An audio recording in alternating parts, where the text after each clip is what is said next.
भाइयों और बहनों, अभी जो हाल में ही देश की कृषि को आधुनिक बनाने के लिए बड़े सुधार किए गए हैं, उनका भी लाभ बिहार के किसानों को होगा। मंडियों से जुड़ा कानून तो यहां पहले ही खत्म कर दिया गया था। अब बिहार में कृषि इंफ्रास्ट्रक्चर पर और तेजी से काम होने की संभावना बनी है।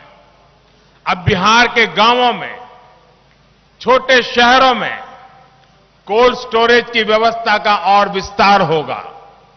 जो नए कानून बने हैं, कृषि कानून, उससे यहां के आम, मक्का, लीची, केले की पैदावार करने वाले किसानों को बहुत मदद मिलने वाली है।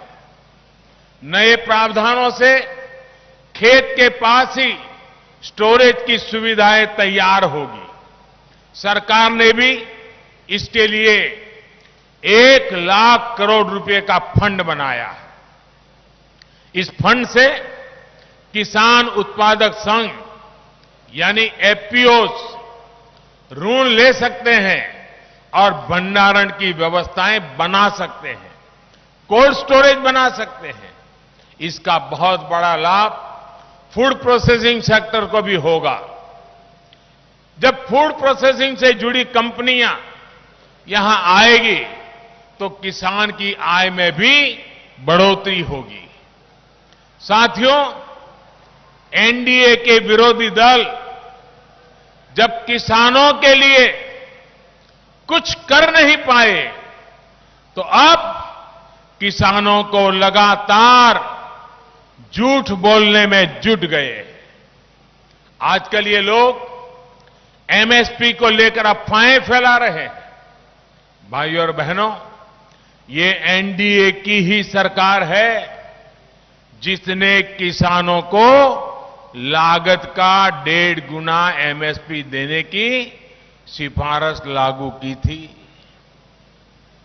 ये एनडीए की ही सरकार है जिसने सरकारी खरीद केंद्र बनाने और सरकारी खरीद दोनों पर बहुत जोर दिया है। जब ये लोग सरकार में थे, उसकी तुलना में बिहार में ही मैं उनकी पुरानी सरकारें और नीतीश जी की सरकार की तुलना करता हूं। बिहार में ही धान की सरकारी खरीद 4 गुना और गेहूं की सरकारी खरीद 5 गुना बढ़ी है।